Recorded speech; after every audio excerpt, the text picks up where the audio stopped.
In the spring of 1943, the world was holding its breath. The Second World War had reached a fever pitch, and the Allies were standing at the edge of a decision that would either end the war or lead to a catastrophic defeat. The target was Sicily, the soft underbelly of Europe. But there was a massive problem standing in their way: Adolf Hitler. The German High Command wasn't stupid. They knew that if the Allies wanted to reclaim Europe, Sicily was the only logical doorstep. Hitler had already reinforced the island with elite panzer divisions, thousands of mines, and fortified bunkers. For the Allies, landing on those beaches meant facing a wall of steel. They didn't just need a better plan, they needed a masterpiece of deception. They needed to make Hitler believe a lie so convincing that he would move his entire army away from the real battlefield. This is where the story takes a dark and bizarre turn. Two British intelligence officers, Ewen Montagu and Charles Cholmondeley, came up with a plan that sounded more like a twisted Gothic novel than a military strategy. They called it Operation Mincemeat. The idea was simple but terrifying. They would use a dead body to carry top-secret documents directly into enemy hands. But it couldn't be just any corpse. It had to look like a British officer who had died in a plane crash at sea. After weeks of searching morgues in secret, they found Glyndwr Michael, a homeless man who had died from swallowing rat poison. In the eyes of the law, he was a man with no family and no future. But in the hands of British intelligence, he was about to become the most important soldier in the war. They spent months building a life for this dead man. They gave him a name, Major William Martin. But a name wasn't enough to fool the German Abwehr. They needed a soul. In his pockets, they placed carefully crafted items to tell a story. They included a photograph of a beautiful woman named Pam, his fake fiancée. They tucked in a heartfelt handwritten love letter from her, a receipt for a diamond engagement ring, and even theater tickets from a recent night out in London. They even went as far as putting an overdue notice from his bank and a letter from his father in his wallet.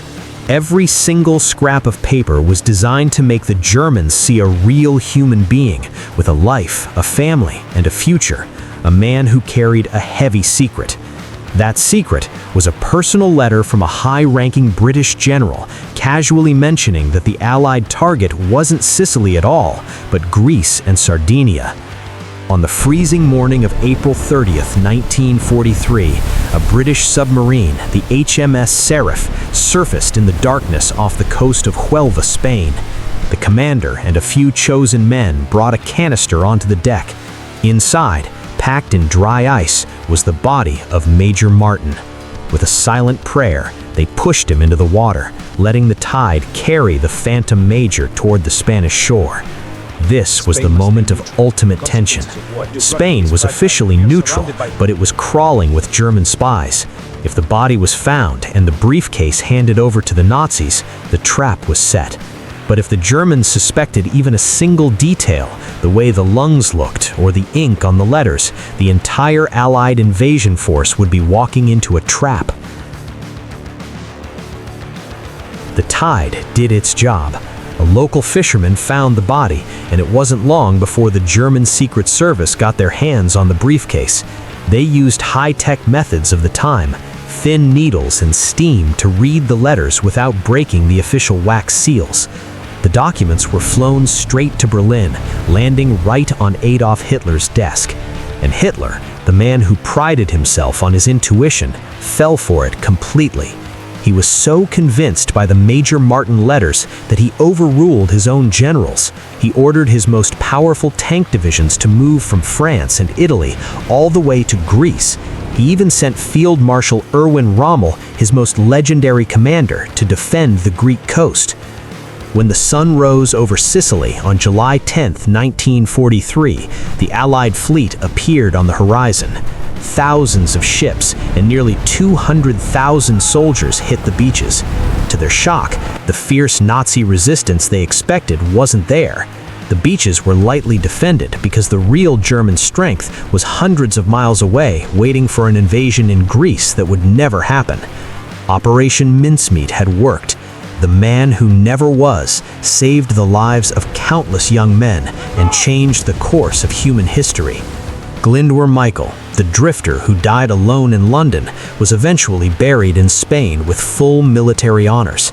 Today, his headstone finally bears his real name, serving as a silent reminder that in the chaos of war, sometimes the most powerful weapon isn't a bullet, it's a shadow. I'd love to hear your thoughts on this incredible piece of history. Was the use of a civilian's body a brilliant act of war, or did it cross a moral line? Please share your feedback and comments below. I read every single one of them. Also, I am currently planning my next long-form documentary. If there is a specific mystery, battle, or secret project from history that you want me to cover, let me know in the comments. Your suggestions help me bring these untold stories to life. Don't forget to hit that subscribe button and turn on notifications so you don't miss our next deep dive. Thank you for watching.